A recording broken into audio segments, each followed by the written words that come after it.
Hey, how's everyone, guys?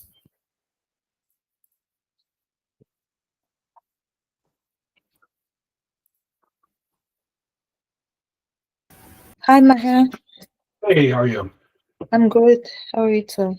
Not too bad, not too bad. How's it seems like very dark and it's very windy here. Come again? No, the weather. It's very windy.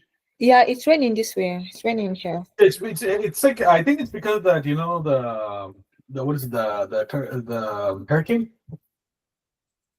I don't know. It's raining Yeah, here in New York. yeah. I think it's a hurricane that's causing this whiplash. They were just getting the thing. Okay. All right, guys. So let's get started. I know there's a couple of people who's going to join in a bit later, which is fine. They've emailed and messaged me. Okay. No problem at all. Give me 1 second. How was the recording? Were you guys able to watch the recording for last class that I sent you guys? I have not seen any recording. I saw just the first class, but the second class I've not seen. You did not send. You didn't get an email from me? I sent an email with it, last week when I sent the email out last week? Yeah, I did watch the class, but it was too long, right? Really? Yeah. Yeah. I Yeah, did so not this- see I- that. I wanted to text you to ask, but I just said maybe I never received. Or maybe I didn't check where. I just saw by the note, or was it attached to the note where you said if in case we want to arrive late in class, we should inform you on time? Yes, beforehand, yes. Oh gosh. Yes.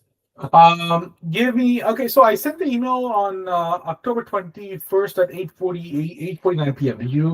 The email I have here is here. I'll just share my screen. This one, because I know a couple of people's email were wrong. I was getting bounced back. So, this one you have, right? Yeah, that is my I email. got this email. Okay, this one, and then give me 1 second here. I'm just trying to see. Okay, so there should be that email. Okay, this is 21st, 27th. There should be. Yes, this one. So this is the one I sent. It's at 6:13 p.m.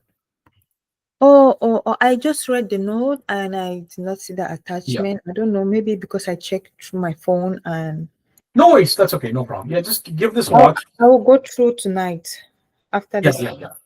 Yeah. Yeah, it's a very basic concept. It's about just IT and everything. Just to give it a watch.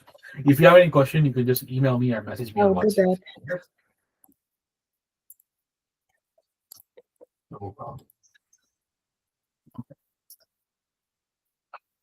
All right. So what we're going to talk about today is networking fundamentals. Just give me 1 second here.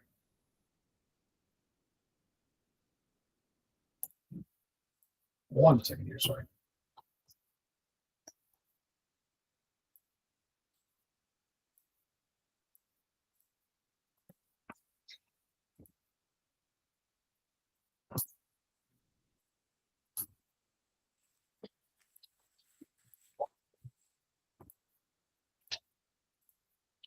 Okay. Sorry. All right. So what we're gonna the class is going to be today is for let me just is going to be for networking fundamentals for IT help desk support. Okay. We're going to be going through the fundamentals of networking, especially for level 1 IT support and what you should be looking at as an entry level IT technician. Okay. What is a network? Network is a group of devices connected together. Device communicate to share data and resource. Can be local, like in your home or office, or global, like the internet. Internet is also considered as a network. Okay. Example of resource shared. So you use network to share resource, file, printers, internet, applications. Why do networks exist? Networks solve common problems, save money, share one printer instead of buying 10. So imagine like this: if you guys are already working, you see one shared printer in the middle of the office, and you guys can all print to the one printer and retrieve your document, right? If the networking does not exist, then each of you guys should be getting your own printer separate into the device, like a small desktop printer, right? That you guys need to print to. And what that does is it adds cost to the business itself, right? And whereas if this is a big Ricoh printer or a Xerox printer that you might have at work, enables everyone to print to the printer, and you just go collect your document, right? It enables sharing, okay? And it saves money. And the next one is enables communications like email, chat, video call. The one we're doing right now, it's only possible because of networking, okay? Well, the class is getting conducted through online, 100% live online. It's because of the help with the network, okay? Helps collaborate, share folders and networks. You know how we can do sharing of videos and sharing of Google documents. Those are all part of the network as well, okay? And you can do this internally as well. You can set up shared folders on computers that you can share with people that's inside the same house or same office that are connected to the same internet or same network. If you see like your Wi-Fi network, if they're connected to the same network, you can share stuff with them, okay? Centralized management and security. When it's networked, each device does not have to manage separately. They can be managed from a center computer, which is called a server, okay? Which can be what is called the master of all computers. So your desktop, what you use at workplace, or if you guys are working right now, those are considered as a slave computer. So they don't have the capacity to do things by themselves. They have to ask permission from their master, which is the server. Okay, it's in the background. A tech tip. Okay, without a network, every user would need their own internet connection and a printer. So if you guys go back in the time when DSL, if you guys remember DSL exists, you would have to have a modem, a small modem with a phone line that gets connected to one single computer itself, okay? And that computer was the only thing that can access the internet. And if you want to connect another computer, you have to get a separate DSL modem and pay monthly fees for it, right? So which is how it used to work. And each computer would need their own network connection, internet connection itself. So you get a DSL modem and make sure that it can connect, right? One computer get one DSL modem. But when networking came around, they built something called routers. What those router does is it takes a connection from the DSL modem from the internet and then converts and then creates a small internal network here. And it allows multiple devices to communicate through one device. It almost works like a bridge. Okay. Any question here, guys?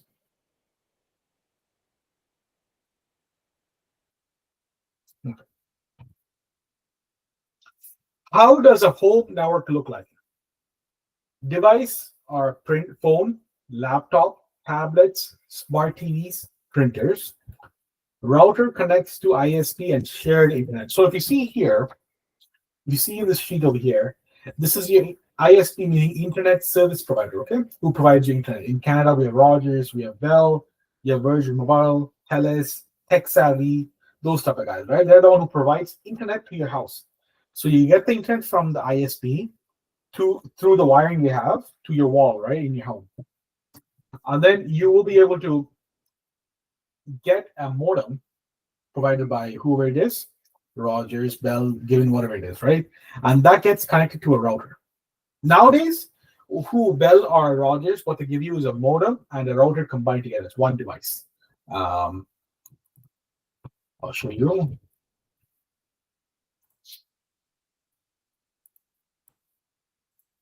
So you probably, if you're using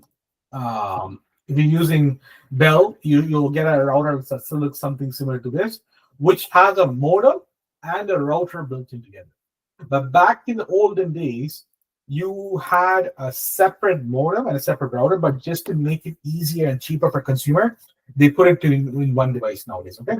That's why it's a modem router combo nowadays. But what that allows you to do is connect wireless devices like your cell phone, tablets, Wi-Fi enabled printers with, also as wired devices too, right? Like PC, smart TV, gaming consoles, even a computer being wired in as well, right? So it enables you to connect multiple devices to one modem. and then that modem will connect to internet service provider. Okay? Do you guys have any question? Hi, Mahindra. Yeah, go ahead. So what is the difference between a modem and a router in a home network? Very good question. So modem, all it does, all its duty is to take the internet connection from the ISP and make it so that it can be used by one device. Okay. All it does takes it, and here you can use it. That's all it does. Okay.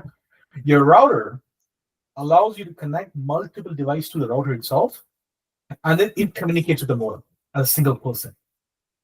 Okay, got it. So think of it like this. Think of if you're in a hotel, right? And if you're calling the receptionist to tell them, I want water, but you're not probably the only one in the hotel itself, right? There's probably hundreds of people there, right? But if you're asking for water, maybe Guga is asking for pizza, and Anandan is asking for maybe a steak sandwich, right? Whatever it is, but that person will relay it back to whoever it is, restaurant or whatever it is, and then once the restaurant gives it to them, they'll send it to the right people, right? They're those coordinating. So router will act like a receiver and a coordinator. Okay. Okay. Oh, my electricity is this thing blinking. Okay, that's okay. But does that make sense? That's me. Yes, Mahindra. Okay, perfect. If you don't get it, tell me. I'll show you different way of explaining it. If that doesn't make sense, okay. Don't be afraid to ask questions. Okay. Okay. Perfect. That's you get what I'm trying to come up with. That's the difference between a router and a modem. Okay. Okay. Now, there's another thing, because we are also used to home networks. We think that because we have the Bell modem, Bell modem or Rogers modem, whatever it is, it has a Wi-Fi, right? You get Wi-Fi by default, which is not actually in a corporate environment. Your routers will not have a wireless router in it, wireless access point. So in workplaces, if you guys see on the top of the ceiling, you have a Aruba access point. I'm going to show you one thing that most famous. So they're like almost like they look like a fire. What do you call those? The fire thing, detectors. I think hopes. Oh, sorry. The fiber hopes. Fiber what? You mean like the small round thing that can make internet to be more stronger? Yeah, sorry, Guga, you're just cutting out from me. I'm so sorry. Okay, sorry. I will just listen. No, go ahead. Please go ahead. I'm gonna. Is this for me? No, I thought you were trying to ask about this. The small. I think they call it hopes, right? Not hoops. They're called access points. Oh, okay. So this what enables you to use wireless internet at workplace.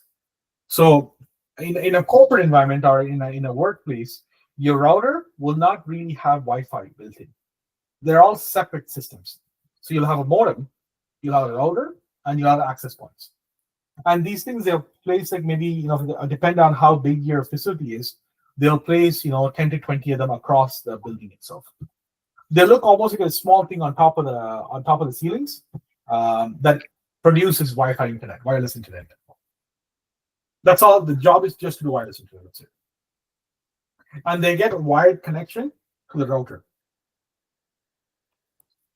So I'll just show you guys how does just a normal, a very low profile work internet setup. Okay, so I'll just do office network.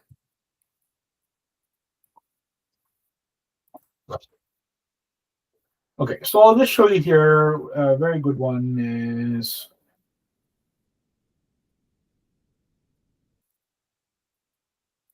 Okay, sorry. Okay, sorry. Let's look at this one. This is a very small scale, okay? So this is what you might see when you go into the office networking room. This is what you would see, okay? So what you see here on top is a router here. Okay. The router, there'll be lots of router, different types of router, but I'm just showing you this is probably one of them, okay? This router connects to a switch. What the switch allows you to do is connect multiple devices to one router. Which, give me 1 second, I'll show you. I'll show you how the Cisco router looks. It's a very you only can connect 2 or 3 devices to it. The whole point of the router, like the router genuinely, yeah, this is like one of the routers. So if you see here, this one in the router, you plug in modem into it, okay? You know, in one of those, you plug in a modem from the internet service provider, and you get 1, 2, 3, 4 ports to connect any devices to. But in a workplace, that might not be enough. The 4 ports are enough. You might have 300 plus computers, right, that you want to connect to. So what you would do is you'll connect one of these to a switch like this. This is called a switch. This enables you to connect like a 48 ports to one of those plugs into that. You know, the plugs I showed you here for the router. It enables you to take one of these plugs here and then plug them in using a cable into this one over here, port number 1. And what this does, this port number 1 can now connect up to 48 different devices. Okay. So it's like an extension. Think of the switch as an extension. Does that make sense, guys? Yes, Mahendra, I got it. Oh, yeah. Very good. So this is what I was trying to say about the office thing, right? So in the office too, you have the same thing. You have the internet here, and you would have the modem. Remember I showed you it's provided by internet service provider, and then the router. Remember I showed you the Cisco router here, like this one. This is the Cisco router, right? Same thing like that. It just showed in this diagram. The router itself will have a firewall. Now this is an interesting topic that it goes just beyond your role, but just get into mind that a lot of routers will have a built-in firewall. A firewall is a type of protection for any incoming or outgoing connections into the thing. Okay, it's almost like putting a gate on your door. It's almost like imagine like putting a lock, a very good lock on your front door, so nobody can break it and it will come in, right? So it's almost like that. And you can allow certain persons to have the key to open the lock, and you can restrict certain person from entering. Right, so it's basically a restriction. It's basically a door. You can allow or disable people from coming in or going out. Okay, built into the router itself, which helps a lot of cyber security attacks and everything. You can filter it from the router itself before it even comes into the computer. So my apologies. So if you see here, you have the internet from the ISP, you have the modem, you have the router with firewall. That router connects to a switch over here, if you see. And you see there's the router is directly connected to a computer as well. You can have it connected to the computer as well directly. And you can have a Wi-Fi access point, which I show you the round disk, remember? These are all called Wi-Fi access points, or access points. Okay, they also connect. Usually what we'll do in a typical corporate environment is you only have the switches connected to the router and everything else connects inside a switch. You might have multiple switches. You might have hundreds of switches. That's fine. But it might all connect to a router itself, right? There might be 10 different routers as well. You can connect 10 different routers to it. Okay. Does it make sense, guys? Yes, it makes sense. Perfect. So wired versus wireless. Okay. The features are for wired, the speed, fast, and more reliable. You won't have latency issue, right? So what does latency issue means? Okay, so if you're beside the router, if you're beside the access point, which is wireless access point, right? Your signal strength will be much more higher. You'll have a faster speed, right? You might realize this at home as well. The further away you go from the wireless access point, the slower it will get.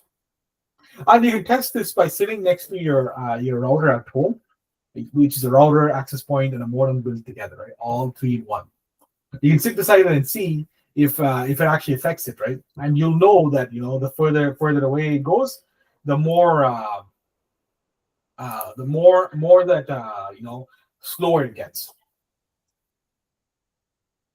Okay. Reliability.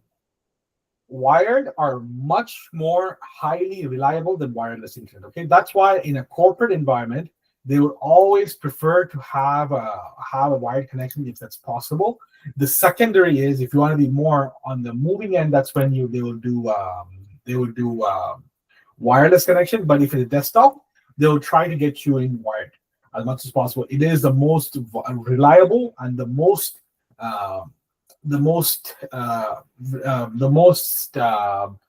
best connection you can have with the router itself. You'll have reduced latency itself, okay, with the reliability itself. Flexibility with wired, it's not as much because you have to be attached to a cable, right? Which means you cannot really move around, especially if you're using a laptop. You won't be able to move around, right? So that's where your wireless internet becomes more better, because you'll be able to move around while and be able to move around and do your work, right? So it becomes much more flexible for you, okay, for moving around. So whereas wired internets are used for desktops and servers, and wireless internets are used on laptops and phones and tablets, okay, on mobile devices. Okay.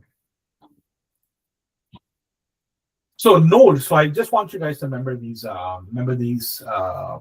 terms. Node is any device that's connected to the network itself. Okay, it can be a computer, it can be a phone, it can be a printer, it can be a router, it can be a server. Anything that connects to a network is called a node itself. Okay, from a networking standpoint, anything that connects to a network and it receives a network address. Okay, so even if you have a smart TV, that can still be considered as a node itself because it connects to a network, right? It gets an IP address. Okay. This is an OSI model. There's 7 layers in the OSI model. Okay.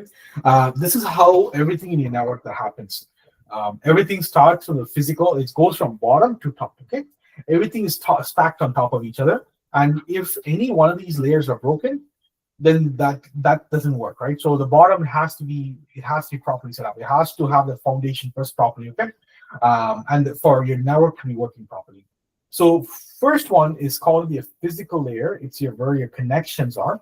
So physical wire connections, anything that's physical, right? So it's like the signals and binary transmissions. It's a more physical form of connection. So, okay. Next is data link. Okay, it's a physical addressing. Your any computer you take, or any laptop, any cell phone, any smart devices that is considered as a node, will have a MAC address to it. Okay, it's like the physical address in the device.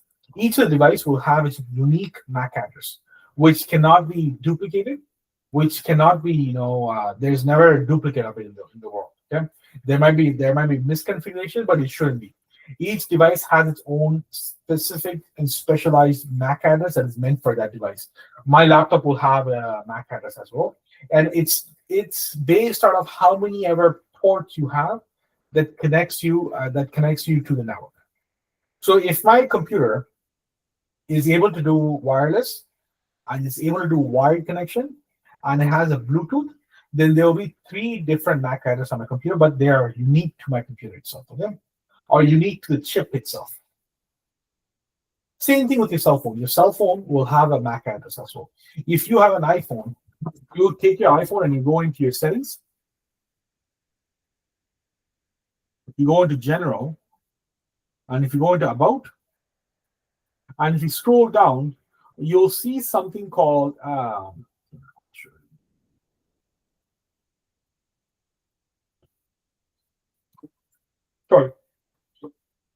you'll see something called a Wi-Fi address here. Bluetooth address. They look something like this. These are what you call your MAC address, and these are specifically meant for my phone. So, okay, that's how for like investigation of cyber crimes. When they find a device, they can easily once they find the device, they can easily say, this is owned by this person, and this is the device that they use to commit the crime itself. Okay, these addresses cannot be changed. Well, there's other ways they can manipulate it and they can show it's a different MAC address, but generally speaking, on a non-tampered device, it cannot be changed. Okay? It's written inside the chip itself. The next is a network layer. It's a more logic and addressing. Okay, and you have end-to-end connection. You have inter-host communications, data representing encryption, and network processing and network process and application. The whole point of this layer is to make sure a network works properly and it explains. You don't have to know the whole thing in what each one of them does, but there are 7 layers to a network to happen. Okay, it's more of when you're learning networking, you go more deep into it. It's not really right now. Okay.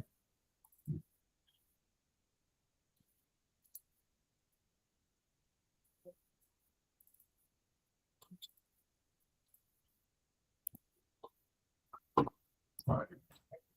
The next is IP addressing and subnetting. Any questions so far, guys?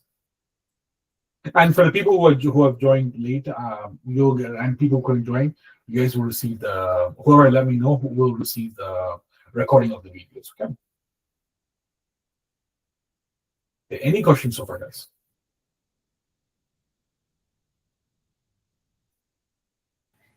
For me, I'm okay. Perfect. Very good.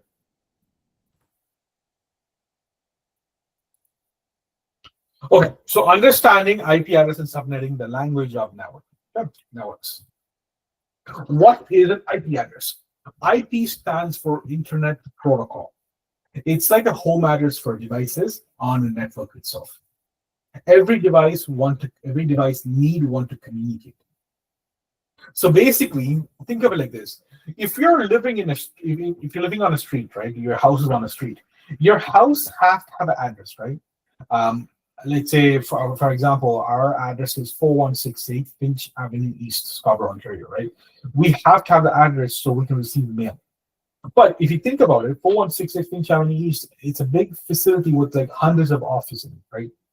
The catapults can send a mail to 4168 Finch Avenue East. It's a building with hundreds and hundreds of offices. I think there's over 100 offices there. Where do you go to, right?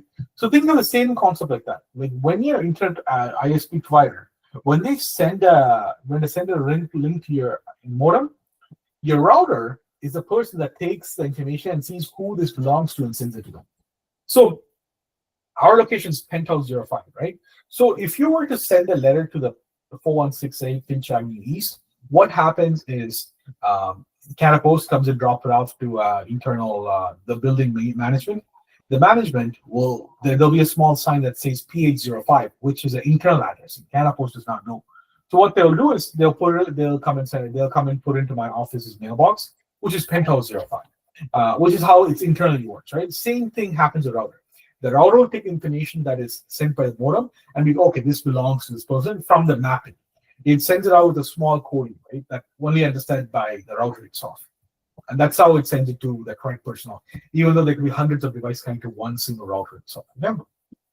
And you need to have at least an address to communicate outside and inside, okay? To make a call. You can't just be like no one with no room and go like, hey, I need to receive a letter. They'll get out of here, right? It's because you have no physical holding. You don't have any communication channel for us to communicate with you or a location for us to send you. Right? So that's what it means. Okay. Type of IP addresses. So there's actually 2 different set of IP addresses. Okay, IPv4 addresses and IPv6 addresses. The most common ones that's used in the industry is right now is IPv4. IPv6 is newer. And it's very genuinely, the reason why they built it is IPv4 address, you only have so much you can use. I'll tell you right now. It's a mathematical calculation, how much you can use, right? So I'll show you Google right now. IPv4 limitations. So you can only genuinely make 4.3 billion possible addresses from IPv4 addresses, which is insufficient. It's not sufficient because we are exceeding the human populations, right? If you think about it, what is the human population at this point? 8 billion people. So that's pretty much half of only people can access the network, internet, right? So and we all, how many devices do we have at home? If you think about right now, even at my home, like, even if we do one modem connection, one ISP that gets an IP address, that's half of the world only can receive IP address, right? So one of the things that they can use to solve this is they came up with the IPv4 address, IPv6 addressing, which has, I'll just show you, it's enormous amount of number. It's like 340 octillion unique addresses, which means this will be enough for the next, I think, 100 years or something. It's we will never run out of it in our existence, hopefully. Because this is like 12 to the power of 128. This is like something that we won't even be able to, for the next 100-200 years, we will not exceed these amounts. We will generally have enough IP address to go around several more times. Okay, it's just a mathematically IPv4 does not make sense at this point to use, and a lot of big worlds like China, India, Russia, like where the populations are very high, it's not very common for them to use IPv6 anymore. IPv4 anymore. It's because it just it runs out of general amount of people that can use it, right? So you have to have a unique address. Each one of you guys have to have a unique address that comes into the modem itself, right? So it's not enough, so they come up with IPv6. It's more newer, it's more longer, and it's very complicated to read by human mind. So it's all done by mathematical, from the backend routers itself. Usually, it's done by system admin. It's an automatic task that it just gets put on. IP address can be public and a private IP address. Okay? The reason why it's called a public and a private is, if you see the image over here, this is your ISP, right? This is your internet service provider. The internet service provider has to assign an address to your modem, what we talked about. And usually in Canada, they assign both IPv4 address and IPv6 address as well here, because they're trying to move right now from IPv4 to IPv6 slowly, right? Because right now, as of right now, Canada, we still don't, we're not still in the limitations of IPv4 yet. So they can generally give us, right? So, but we're going to come there. We're going to get there. We're going to be soon. We'll run out, right? So each device, even your cell phone device, will have an IPv4 assigned, so which means it's a unique address, right? So remember what we talked about? So when the ISP gives you IP address, it is considered to your modem, it is considered as public, because ISP is a public entity, right? That's giving you an address to use, which is a public address. Your router, so your router, on the other hand, here is a private. It can create its own private network that is managed inside your house or inside office. That can be IPv4.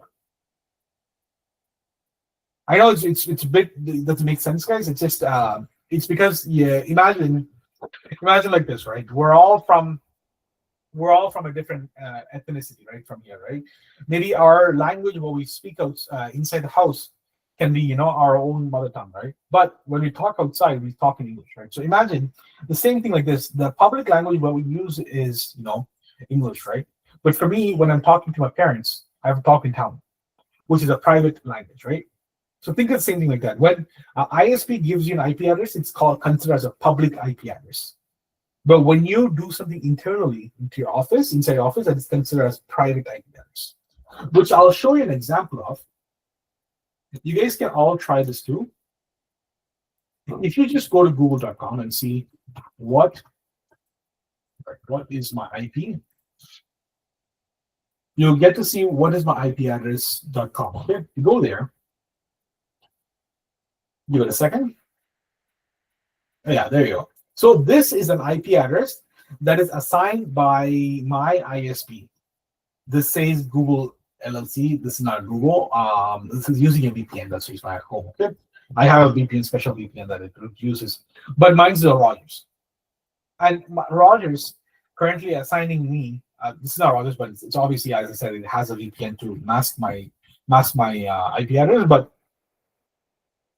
they publicly give me this address. Okay, who are the companies? This is what my address is from the public standpoint. Rogers, if they want to find out, okay, who's at 199.231.234.118, it'll be my house address. that they assign to me as a public address, right? And this is the IPv6 address they are assigned to me. Now, from internally, my router can take it, and then I can create an internal IP address, which I'll show you here.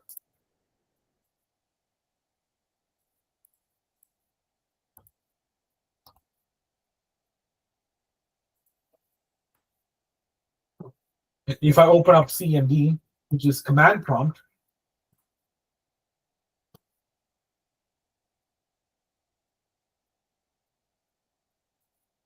so this is a backend access to your system itself. Okay, you'll learn this as well.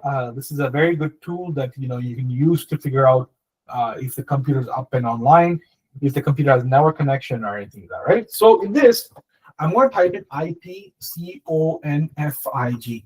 This will give me the internal private IP address, okay, that my router has assigned me.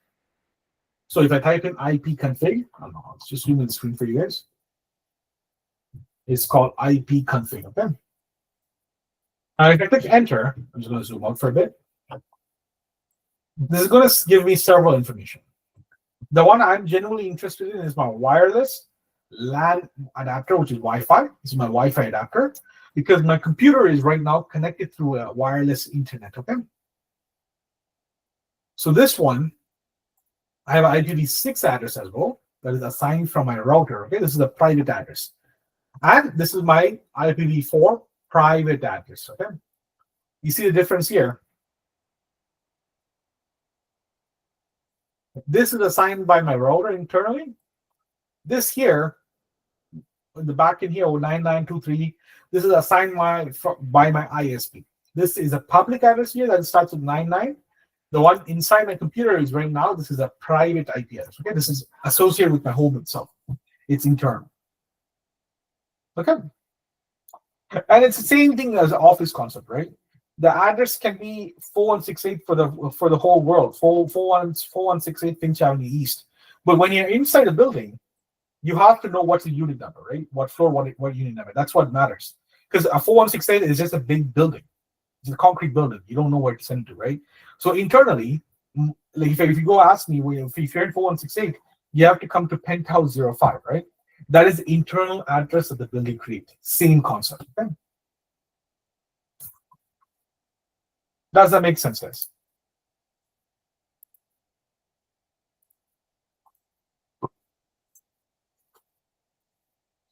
Please, if you guys have any questions, do not hesitate to ask me, because these are what leads to your, your troubleshooting sessions, right? Most of your common understanding of this, right? This is what will lead into it. So if you have any questions, please do not hesitate to ask me. Okay. Okay. What is subnetting? And let me tell you this: you guys don't have to learn subnetting at all. This is done by the networking team. Okay, you guys will not even touch subnetting. You guys will not be allowed to do subnetting. Okay. What it does is breaking up a larger network into smaller subnet networks. Subnetworks are subdivisions. Help organize and secure network. Subnet mask defines how many devices can be in a network. So what this means is, let's say on a network you can have 10,000 computers, right? But you want to make sure that people that are working in sales cannot see anything, or by accident they should not be able to access anything that is used by the let's say the HR team. So what you'll do is, it's in the same router itself. You'll separate out a network. You'll separate out an IP address range. You're saying that anything inside this range can only stay inside it. It's securing the network itself. It's more advanced topic.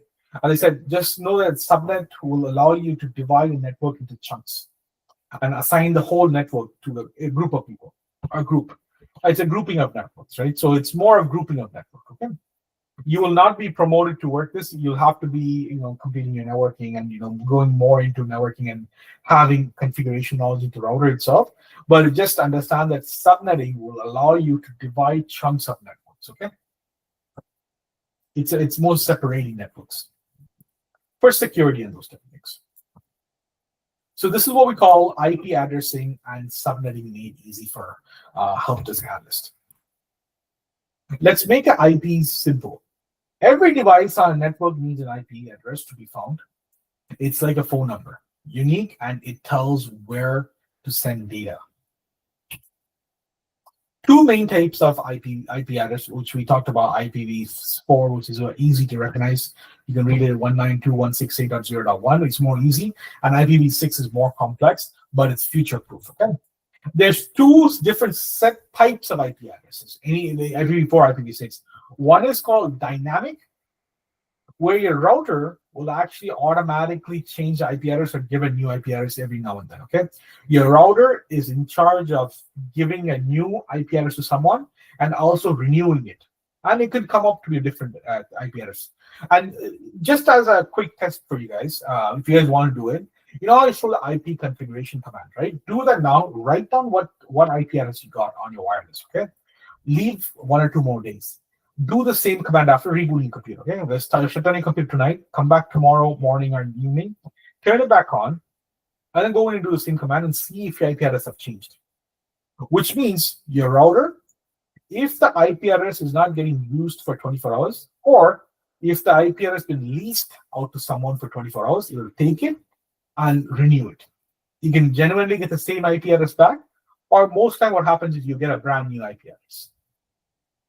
It's a renewal system, okay? The reason why this is built, the dynamic, is you might think, okay, why do I have to renew my IP? That doesn't make sense, right? And it just creates complication. Well, think of it like this: in a home environment where you just have 10 devices or 20 devices that connect to the network, right? But in a more complex, more enterprise network, where you have customers walking in, you have hundreds of people working, you'll have people going out and coming back in, fired, non-fired, taking home, and everything, right? So you have generally 3,000, 4,000 people, right? So if you were to give an IP address out to 3,000, 4,000 people, and they don't return back in 3-4 days, the IP address is now assigned to someone else. The device does not exist, and what will happen is you'll run out of IP address, which your router can issue to some devices, right? So instead of doing that, what they did was every 24 hours, let's take all the IP address back and put it back into pool. Whatever computer comes back online, we'll give it to them, right? That means you'll end up saving more IP address, and then you can always have available IP address to any devices that come and try to work, right? And anything that goes, and you have 24-hour period, and you'll just renew. As long as it comes back on, you'll get another IP address, right? It's just a renewal system, okay? To make sure that any device that's recently joined will get an IP address, and anything that's offline, the IP address can be reused again for another device, right? So that's what it is for, okay? Static IP address stays the same. So which means you will set the IP address to stay the same, is because you don't want it to change. Like your servers or your printers, you know that you're not going to move your printer away. You know that printer is going to sit there, connected to the internet 24/7, and stay there, right, for printing and highly accessible. So those ones will be a static IP address, because you don't want the IP address to be taken away and reassigned afterwards. It just creates a whole lot of complication. So you'll set those up as a static IP address, which means you'll manually set the IP address and you say, no, this is what I set, keep this IP address. Okay? This is what I'm going to do this thing. Does that make sense, guys? Hi, Mahindra. Okay. So I have one question. Go ahead. So can a network use both IPv4 and IPv6 at the same time? Yeah, 100%. So here's an example I'll show you here. So if you see my computer here, I'll show you an example here. Remember I showed you my, what's this one? So remember, I just showed you my IPv here, right? My private IP here, right? Yes. So this is my IPv4 address. But if you see on top, this one also have IPv6 address. Yes.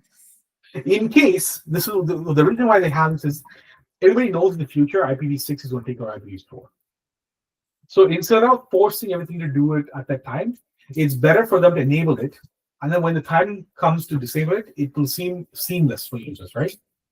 Like IPv4 is not going to go away for the next 10, 20 years, at least for the internal, for until our generation, for the next 20, 30 years, at least as a private IP address. At least as a private, right? But eventually we'll have to get rid of IPv4 completely, because there will be no need for routers. Sorry.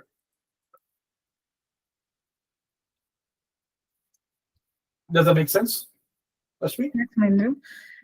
But when I check my IP address in the website, it's only showing IPv4 and it's not showing IPv6. That's why I'm asking. Okay, yes. So it depends on what type of router you have and who's the internet service provider. There's a lot of things that comes into play, right? Some internet service provider does not assign IPv6 address yet because they don't need to. Some do. It depends on purpose. Especially if you're using a commercial internet, they give you IPv6. This one I know this is a commercial internet.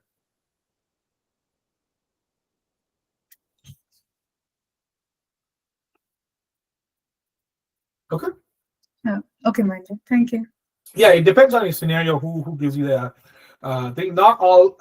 If I go and try it in the office, that one does not have IPv6 addressing. It's because that place does not need it. No, it depends on scenarios on where the ISP thinks that in the future you might need it. Okay, I got that. Okay. Yeah. Any other questions?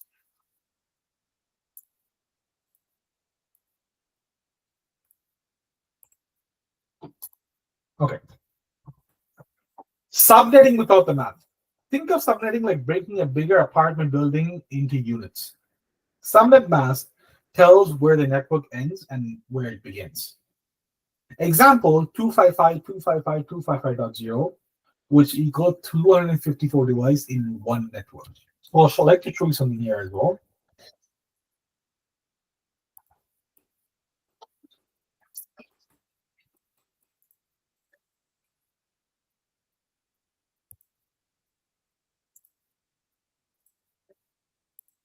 Okay. So you see how I did IP configure, right? And when I did that, I got my IP address from my wireless subnet mask. Sorry, Wi-Fi adapter. And in this one, you'll see something called subnet mask, which tells me how many devices can actually connect to this particular router itself and start using, right? In this equation, as you see 10, which means 254 devices can connect to this, which is exactly what it is, okay? As long as there's 10, 254 devices connect to this one router and can still functionally work. And if there's 255.255.0.0, so like this, which shows right here. If you see it like this, so which means 254 plus 254 equals what?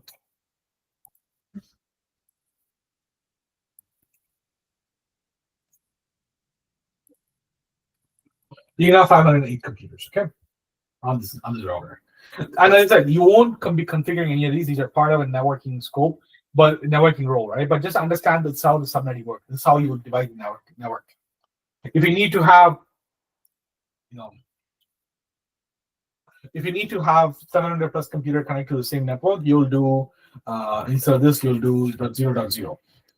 This is done by automatic by networking admin. Okay, this is just a very low level networking. Okay, this is genuinely on a proper network thing, you can connect up to 10,000, 20,000 computers. This is still a very low level math on what I'm showing you. It's just to give you an idea of how this works. Okay, but when you study networking, you'll get to understand how this all works in the enterprise level. It's just a very, very simple math. Okay. Real help desk example. So when you see here,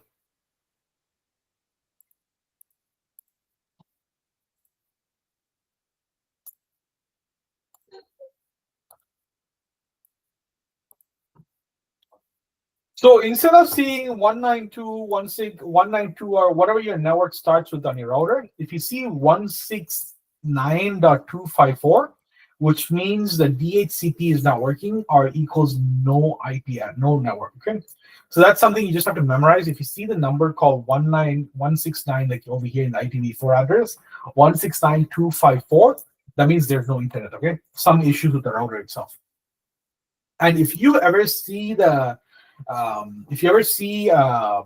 pop up or any sort of alert saying that IP conflict, which means there's two devices has the exact same IP address, which is an issue. Remember we talked about it. A router, for your device to work properly, it has to have a unique IP address, private IP address, okay, or public. It doesn't matter what it is, but it has to be unique IP address to yourself. If there is another device that has the same IP address, the reason why these will happen is if you allow it to dynamically apply, you'll never have IP conflict, because the router does the best job at making sure a same IP address is never assigned to another device. Where this issue happens is when you statically assign something, right? And I've seen this generally happen in workplaces. They might have made a computer with a static IP address, like maybe 5-6 years ago, and they probably have turned it off and kept it off for 2-3 years, or even 6 months, 1 year, whatever it is. And they might have to get a file off of the computer, or they might have to get a software off the computer. What they do is they plug it into the network and they turn it on. All of a sudden, the whole network will stop working, because they forgot that there is another computer which, when they replace this computer, they set up with the same IP. Now, when this old computer comes back online, the router is like, okay, I have two IP addresses with two computers with the same IP address. I'm going to shut this down. And it says, okay, none of you guys are going to get it because I don't want to send the wrong information to the wrong computer. So I'm not going to send any information to that IP address. And it shuts those two computers down from now itself. Okay?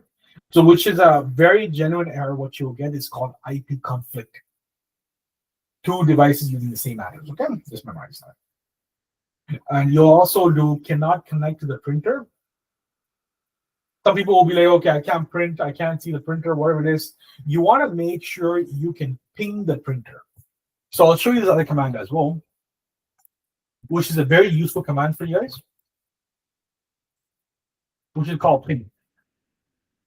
When you do the ping, and you can do a ping to anything, pretty much any network devices, right? It can be a website, it can be an IP address. So here I'll show you google.com. What this will do is this will try to say, hey, Google, are you up? And Google replies saying, hey, I'm up, I'm online, right? And it says, here's where I'm located, and I'm up and online. And what you're getting is when you're trying to ping google.com, and google.com translates to this IP address here. And what you're doing is you're saying, hey, are you up? And the google.com is replying saying, yes, I'm up. And it takes 18 milliseconds for the reply to come through. And you see the latency, the timing here goes up and down, or down and then a little bit up, okay? It's very normal. This means a very healthy communication, okay? And it says it sent 4 packets and it received 4 packets. Just think of it like this. It said hi 4 times, and google.com replied back hi 4 times as well. And it lost nothing in between the translation. So it tells us we can reach it and we can see it, okay? Whereas if the same thing, you can do an IP address here. I'm just going to do my IP address here, 1.1. This would be my router's IP address. So I'm just saying the same thing to my router. And my router is replying back. But let's say if I were to do an IP address that is not part of my part of the network, I have nothing there, or there's probably something there turned off or something like that, you'll get destination host unreachable, which means it's trying to reach the person to say, hey, hi, how are you? But there's no reply. It could be that the person's away. It can be the person's dead. It can also be that, network is unreachable. So if somebody says, I cannot connect to the printer, what you would do, sorry, go ahead, Bula. Go ahead, no problem.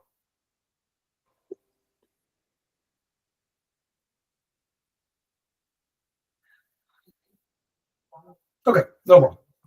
So, as I was saying, so what you'll do is you'll get the IP address of the printer that they're trying to print to. Usually it's either a label, or you can go to the settings of the printer and you can get the IP address. And from that person's computer, you will try to ping and see if you can ping the printer. And if the ping is destination host unreachable, which means a computer cannot communicate with the printer, which could be related to an access related issue. That person probably does not have access to print to the printer, or they might not have connection to the printer itself. And you'll raise a ticket up to whoever the networking team or the technical team to go ahead and repair. Or you'll most likely will assign them to a group that enables them the printer access, which we'll look at in the next 2 weeks. We'll look at it. We'll go into Azure stuff. So you guys will look at creating accounts and those type of things. Okay. Does that make sense, guys? Any questions, guys?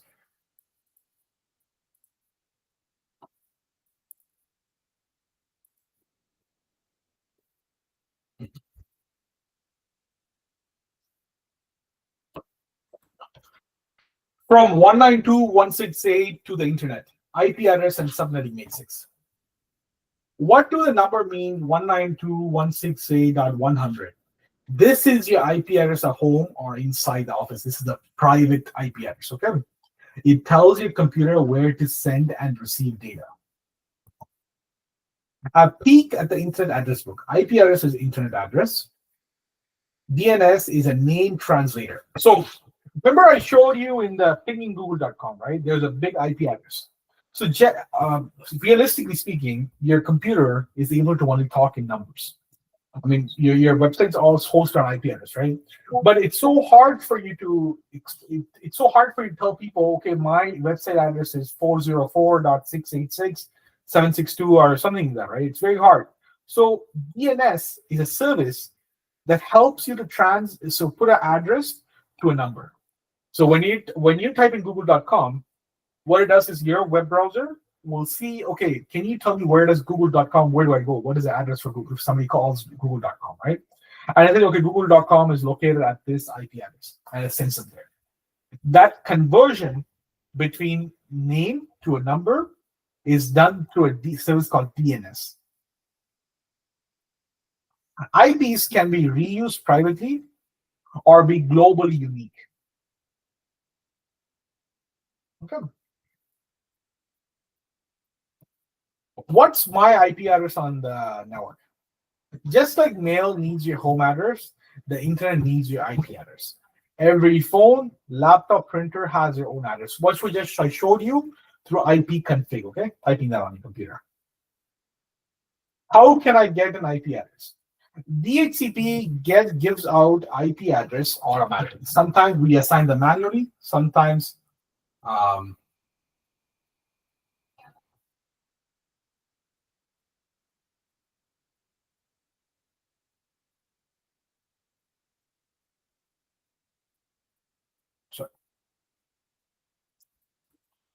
sometimes manually static, as I just explained to you before, and you can find using IP templates. Okay. Network troubleshooting and Wi-Fi security basic practice. Any questions so far, guys?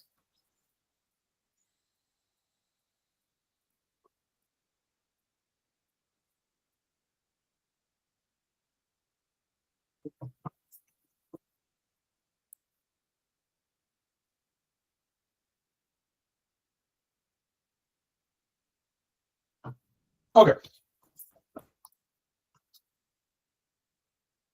I'm doing the same. Oh yeah. Okay.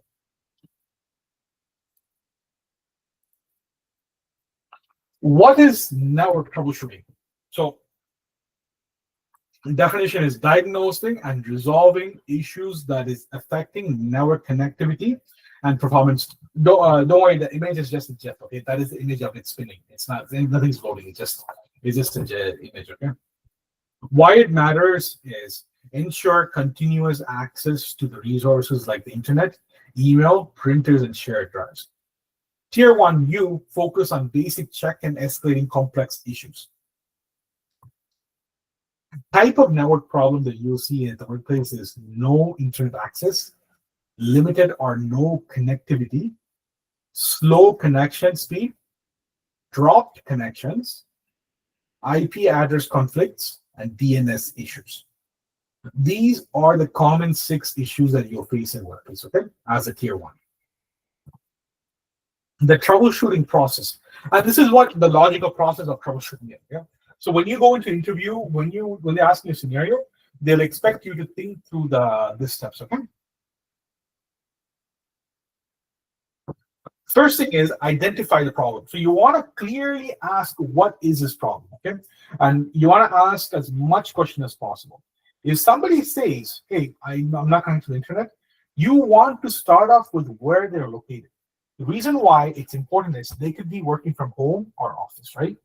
And if they're working from home or office, you want to know, okay, are you working from home or office, right? So let's say they say office. You want to know where in the office are you? Are you in the top floor, bottom floor? Where's your room number? You know, are you connected through Wi-Fi or wired? You know, you want to get those much information much as possible, right? And write them down. Gather information, right? This is part of gathering information. And let's say if they say this is I'm on floor 2 and my room number is 214. I'm connected to a wired network. This gives you more of a context, right? Whereas, you know, my network is not working, and they could be at home. It's probably they forgot to pay their home bill, right, for the internet bill, and it's not working. So it depends on the scenario, right? So let's say they say 214, I'm connected to a wired network. My internet says no internet access, right? You would always start from the basics. So what do you think the basics of this would be if it's a wired connection?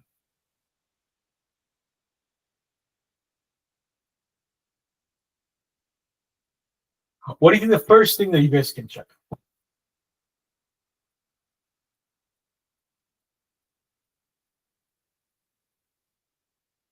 So the first thing I would probably check is make sure that it's the wired connection. If the connection is actually pushed in properly, like I would say 6 out of 10 times when it says a wired connection, probably the wire has just been kicked out or it's been yanked out a little bit. So there's a connection, but it's not solid connection. So it's dropped connection, right? So when you ask them to push the wire in, 6 out of 10 times it works. Or the second thing is, you know, ask them to reboot the computer, right? Or try a different cable. If that doesn't work, if they pushed in, knows to work. If they reboot the computer, if it still does not work, then you would think that it's either a driver issue, a software-related issue, or it's the cable itself is an issue, right? Or the port on the wall itself an issue. You would escalate this up to your technical team. So now for the technical team, imagine they're reading through the ticket saying that, okay, this person has verified the location. They have gotten the room number. They have gotten if it's a wireless or wired issue. And they even run the basic troubleshooting. And technical team like, okay, I'll go ahead and try these. I'll go ahead and go in the physically in person and try to fix the cable or the wall outlet itself, right? So it's much more easier. Trying to collect as much information as much as possible. But if you have fixed the issue, you would ask them to test it and make sure it's fixed and the user is okay with the fix. And then you document what happened, what you do to fix it, and then you'll either complete the ticket or escalate it if needed, right? So it's basically a waterfall methodology. Okay?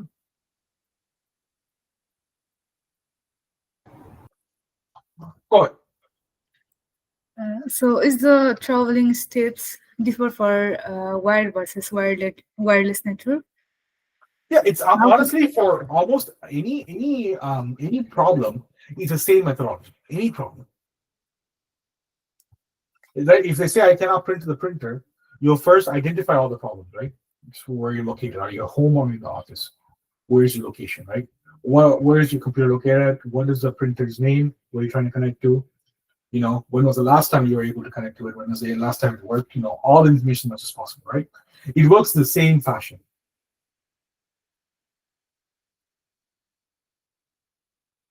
And I'll send you guys some documentation from CompTI on troubleshooting methodology that will give you a much more better diagnostic information, okay? It's a very interesting paper you guys can read, and there's a small video on it. I'll send that to you guys. Okay. Any questions, guys?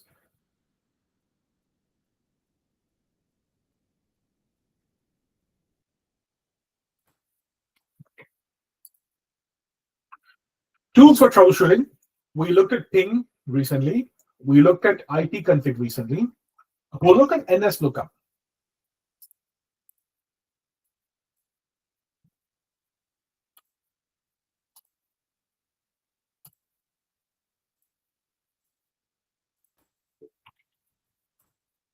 Sorry.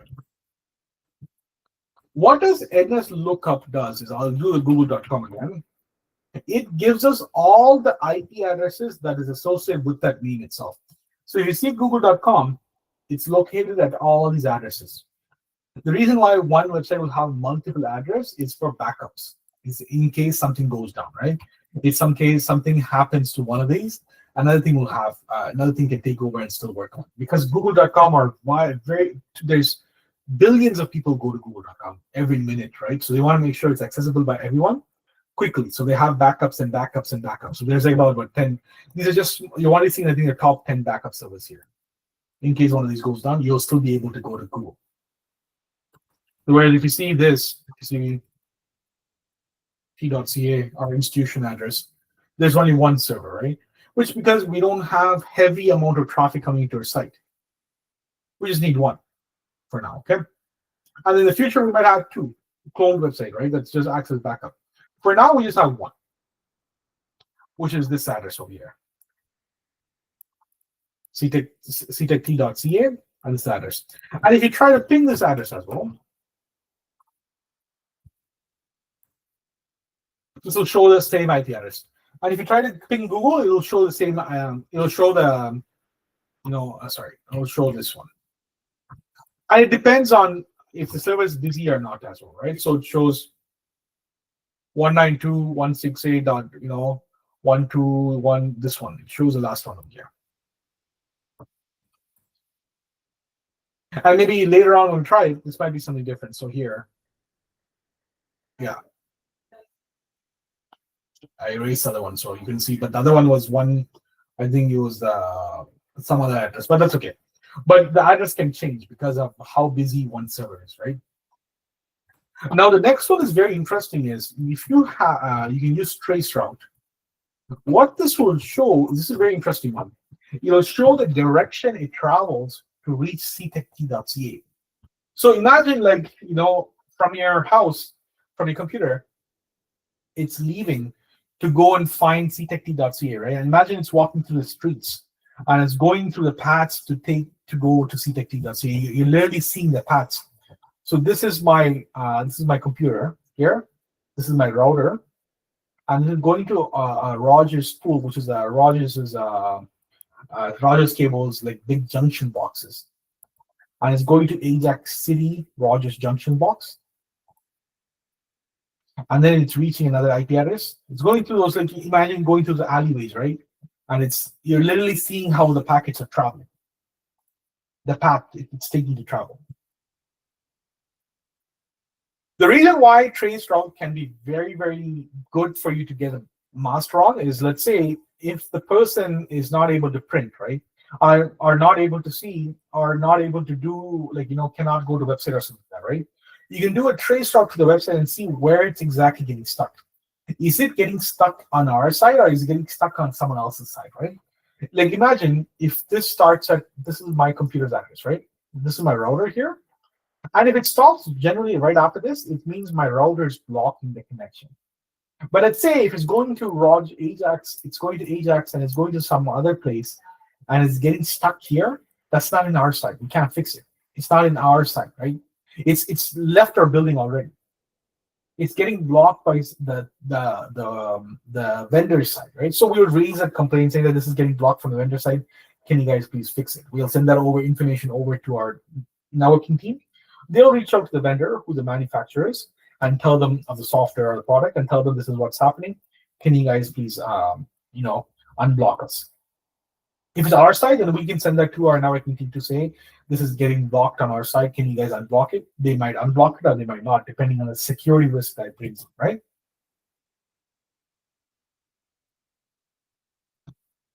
I'm just waiting for it to get complete. Oh, I think it's already done. Sorry. Okay. So if you see here, and it's traveled to two other websites, and it requests timeout, but then you went into Atlas. This is another junction box, I believe, Atlas. And this is Rogers, is another junction place. And it went to another one, and it went to another one, and it requests timeout, but then it still ended up reaching our server over here. 69576162.40, okay? This is the exact path that took us to reach ctect.ca. So example, if I was to open up my browser and type in ctect.ca, this happens in a split of a second, but in the back end, that's the process taking. So if I hit enter, You see the time it takes to go to this website right now? It's going to the route again and then going to ctechd.ca. So what you saw was the backend process. This is the backend process, how it's going to the website itself. It's navigating through the internet alleyways, and there's like almost like a street steps. It's going through people's in between people's houses, and then it's reaching the location, right? That's what exactly you're seeing here.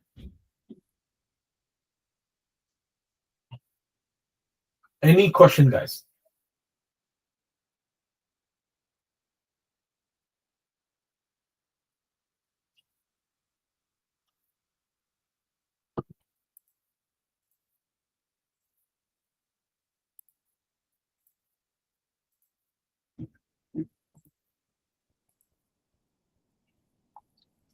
As I said before, always do physical checks first. Physical check does matter, so make sure the cable is plugged in. If the cable is still plugged in, if it's a home, you restart the router or the modem. At workplace, you are not allowed to restart the modem or the router. It's very important. All the router or modem checks are done very strategically and off time. You can turn off the computer and turn it back on. That's not a problem at all. But the router or the switch does not get turned off just given time. There's a genuine. You have to send that to your networking team will make it determine to see if it needs to reboot or not. But if it's a Wi-Fi issue, you can disconnect, reboot the computer, and reboot it back up, and connect back to the Wi-Fi. And when I say reboot, I mean like I wouldn't even say like 7 out of 10 or 8 or 10 times. If any computer is having an issue, give it a reboot and try it again. It's, as I said, like 7 or 8 times out of 10 times that it works. That's how much it has the capacity to fix the issue. Reboot can, even your phone, if your phone is slow and everything, reboot your phone and try it. You'll be surprised at how much issues it resolved. And check for loose or unplugged connection. The amount of time I've seen when they say, my laptop is not turning on, my computer is not turning on, the power cable is just loose. It might seem like it's plugged in, but tell them to give it a push inside. So, or take it out and put it back in properly and push it in all the way, right? It's just loose connection. The real life scenario is a problem is user report no internet on their PC. So here's the thing that we would take is check if others are connected, right? So you would say the first thing you would always ask is where you're located, and you want to get the exact specification, right? If they're home, that's a different scenario. You can't ask too much private question, but if they're in the office, you definitely want to know if they're in the office, what floor they're in, what room number they're in, if there's any other people in the room that is currently working, right? Say Wi-Fi connection is not working for them. And if there's 3 other people that's working on the Wi-Fi connection, it's not really a Wi-Fi access point issue. It's probably their login or the computer issue, right? So you want to get all this information. If this is a wired connection, as I said before, you have to check the physical cable connection, disconnect it, connect it back in.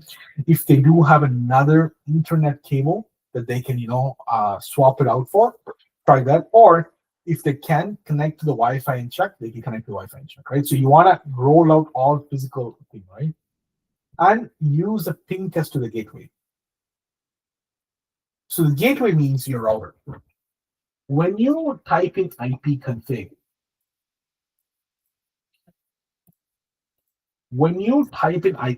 here, I'm just going to clear this out. With your IP address,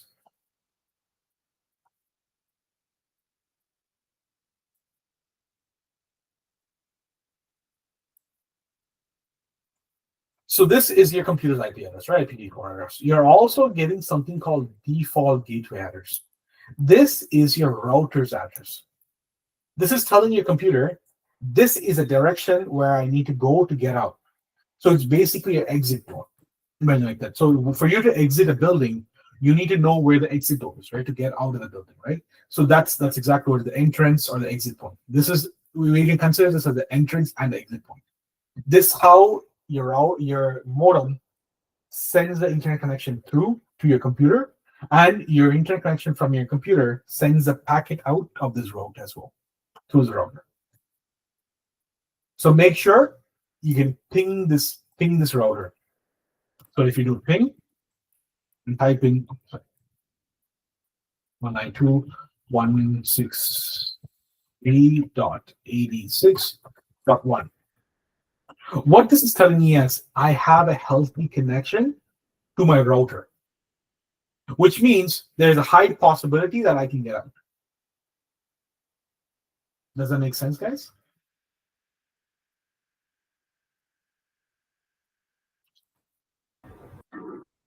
Go ahead. If you guys have any question, please.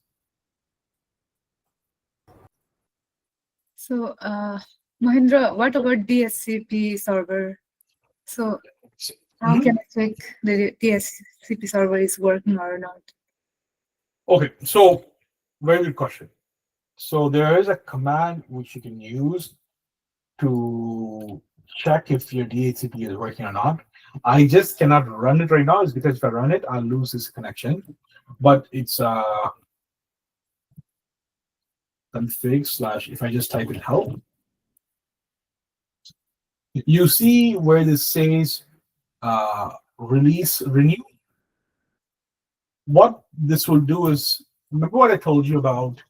I'm just going to do this before I click enter. So what this will, remember what I told you was DHCP is in charge of leasing out IP addresses, right? So when you do renew, it says is it gives the IP address which you have back to the router and says, I want a new IP address. Can you renew my IP address? So what you can do is you can actually send it back and release and renew. So you will do release, you'll send back the IP address and renew the connection as well. And that's the best way to check if your DHCP server is working or not.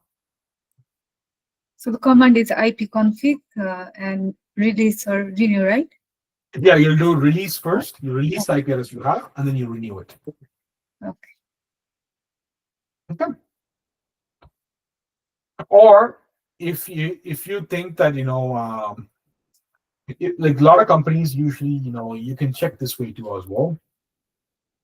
If you open up your thing and type in network,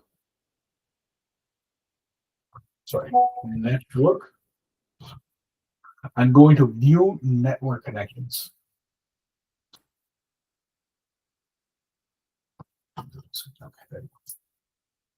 Okay, so what you're seeing is all the connection that's available in my computer.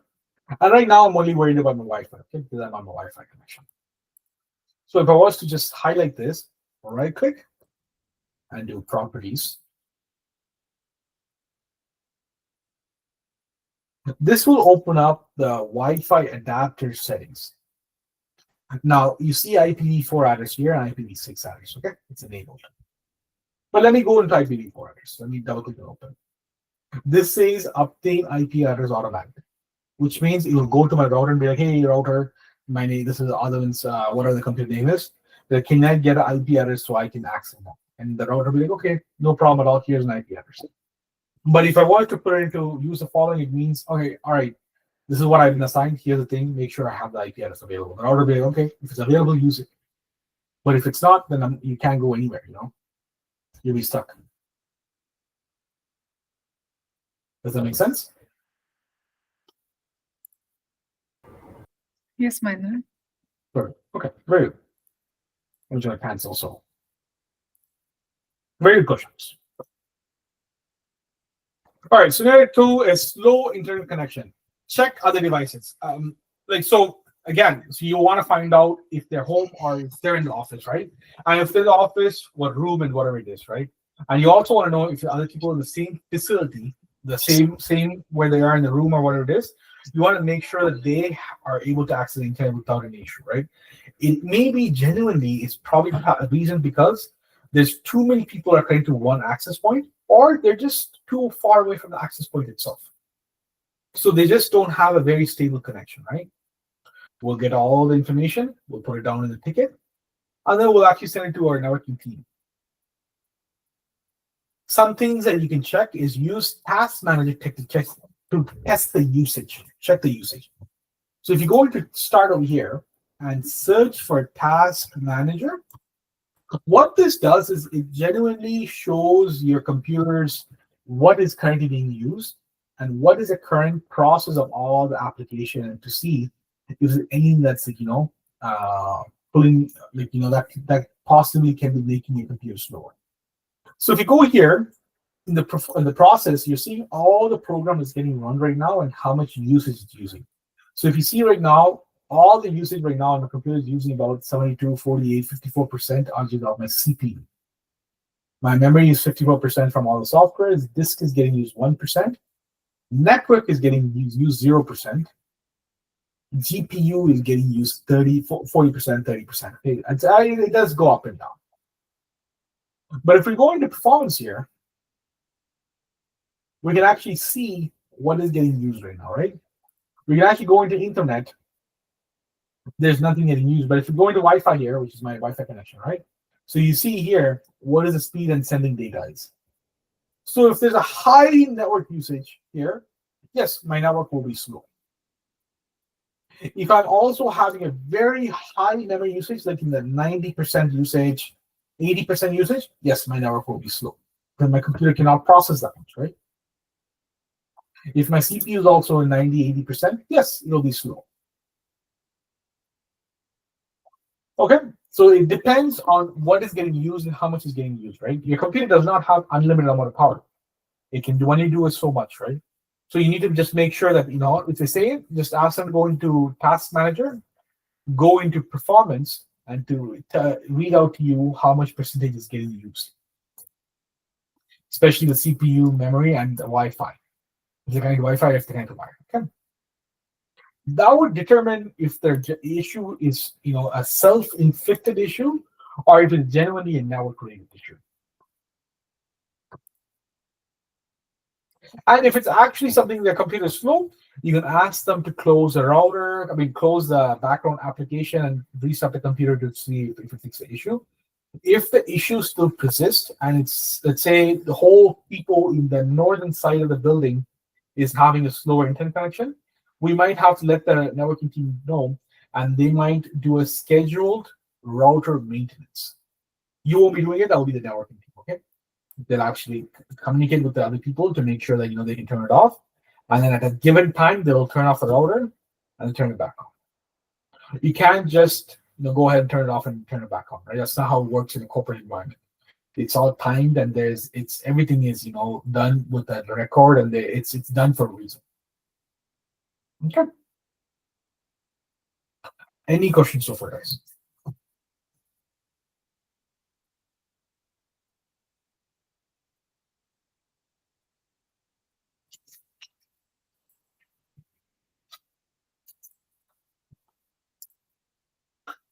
What is a Wi-Fi? Wi-Fi is also known as a wireless local area network, also known as WAN.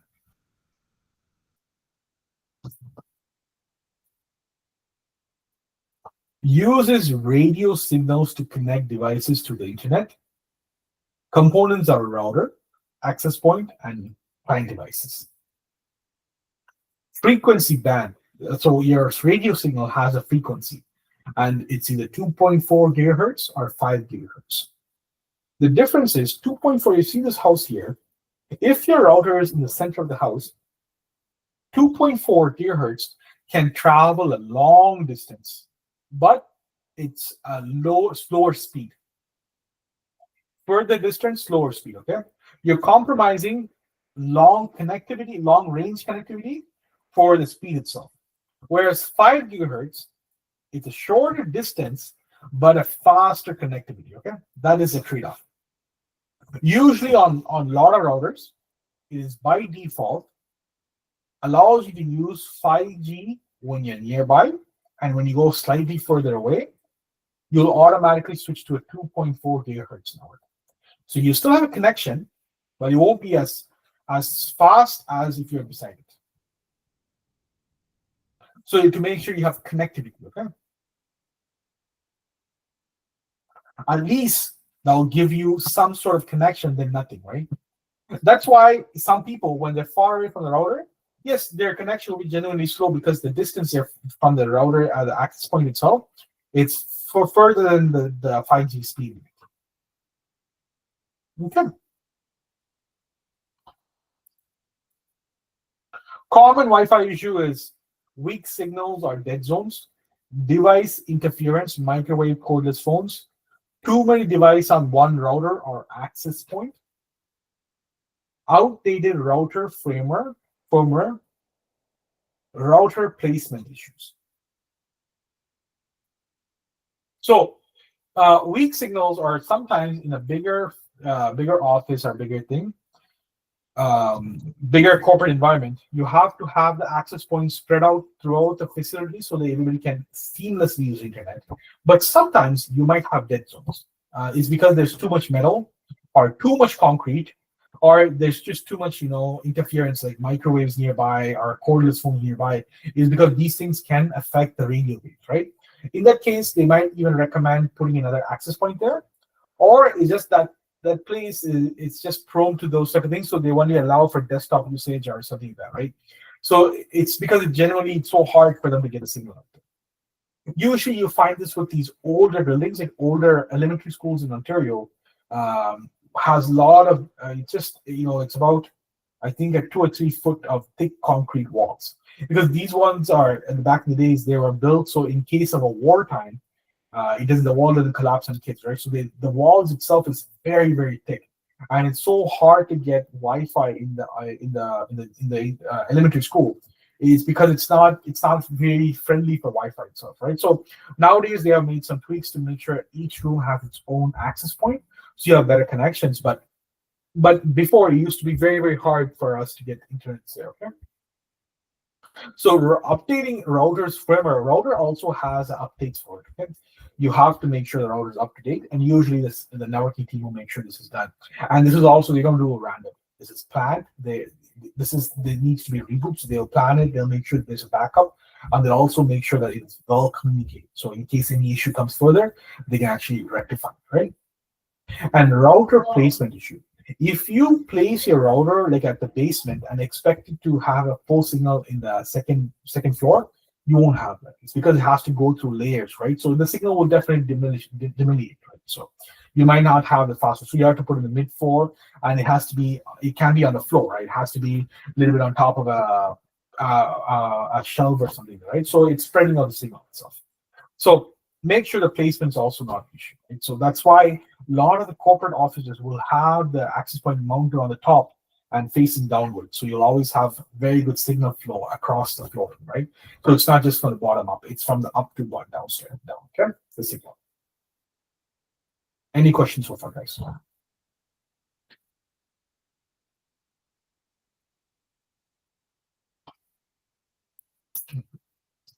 Securing your Wi-Fi. Obviously, you're not going to be doing a lot of Wi-Fi configuration. You will not be able to do Wi-Fi configuration. It'll be locked, but just understand this.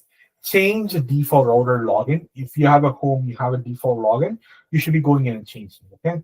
Use WPA2 or WPA3 encryption type. This is the encryption type for your password you use to log into your Wi-Fi itself, okay? Use a strong Wi-Fi password. Disable WPS. Enable firewall on the router. Remember what I told you, that all the routers nowadays are coming with a firewall built in. So you can actually enable the firewall, okay? As I said, like in the corporate environment, you will not be able to do these changes. This is done by the networking team and specialized, certified people, right? But just understand that the newer standards are WPA2 or WPA3 encryption for logging.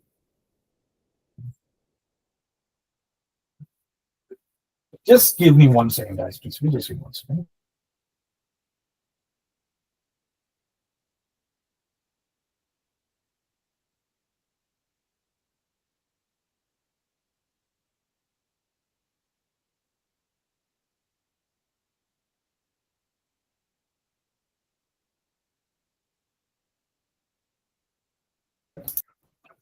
Okay, so yeah, so as I said, like your firewall, your router itself has a firewall. At home, you can go ahead and go to it and turn it on if you like. Mostly, if you have a Rogers one nowadays, you don't have the capacity to go in and edit it. It's all locked on by Rogers. So, but it's turned on by default. Okay. In a corporate side, your networking team will make sure this is all up to date and running. Okay.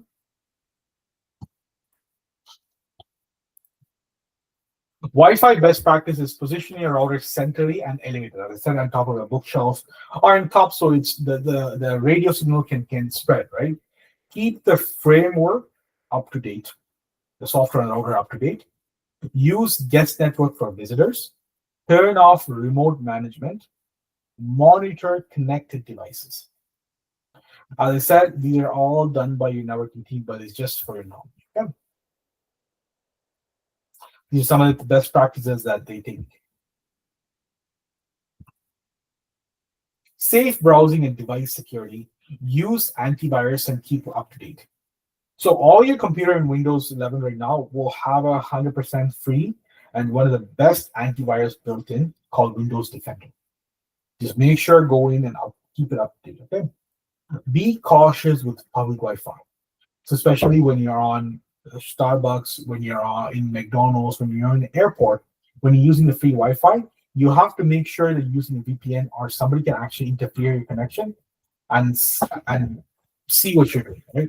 So that's why when in a corporate laptop, you're not allowed to be connected to public Wi-Fi. They'll give you a free VPN. So even if you're connected, you must go through VPN to access any work-related stuff, or it will not work. Don't click on unknown links or attachments. You might get phishing attacks. We'll read the next week ones. We'll look at cybersecurity basics, right? So you'll know the differences. There's something called phishing attacks where people will send you emails that looks generally from workplace.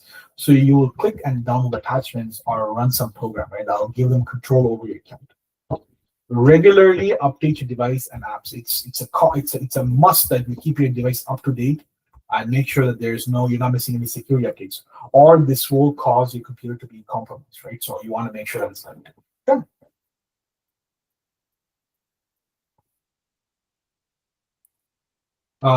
So review and key takeaways. Start with the basics. Use tools to narrow down the problems. Document step taken. Secure and optimize Wi-Fi. Keep learning and practicing. Okay. Perfect. Any questions so far, guys?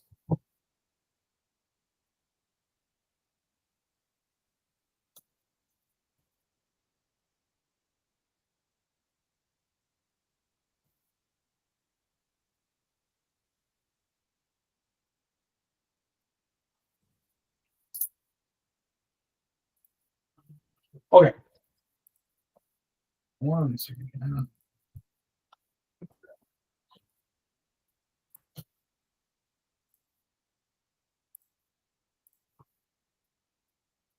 Sorry. This does say something like a story time. I'm not sure. I think this is from a networking thing. So we would ask you to create your own network for the networking class, but you don't need to create a network. It's not part of your role, so it's not going to be for networking. But you do have a quiz that you guys have to work on. Okay? And I'll send you guys a quiz right after this class that you guys can start working on. You have until next week, Monday, before the class starts, 6 p.m. to complete the test. Okay, quiz. And it's a 20 question quiz that you guys can do it. Okay, it's not very complicated. It's just what we talked about today. Okay, about that.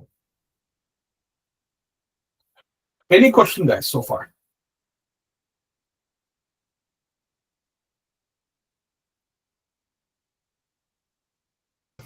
So how are you gonna practice? I mean, for the lab. So this one, there is no networking lab for this because it's not part of your role, right? So your role for IT analyst, you don't do any networking related stuff. It's mostly troubleshooting, but in the cloud, when it comes down to Azure, it's when you have really hands-on. Okay? For this, there's no networking labs for this. It's just a quiz on understanding of network concepts. Okay, just understanding about networking, right? Yeah, that's it. Because this is not meant for network analysts and our networking related roles, right? This is just for IT analysts, entry level job role itself. This is not to prepare you for CCNA or network plus or anything like that.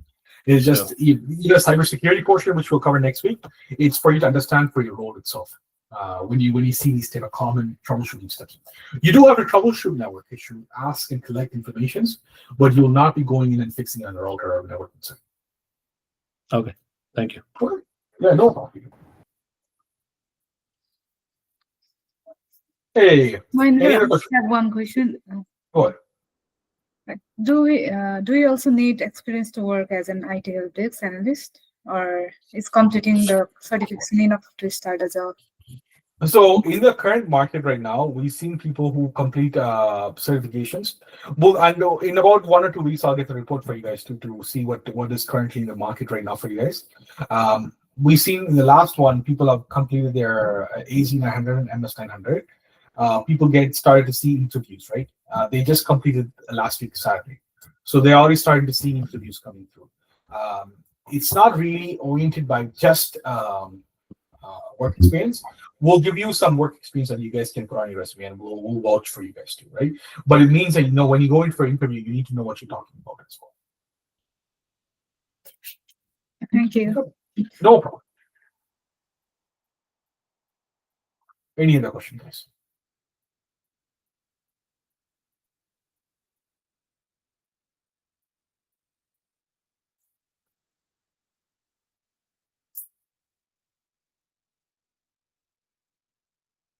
Okay, awesome, guys. We're done for today. We're at the time right now. What I'll do is I'm just going to stop this recording.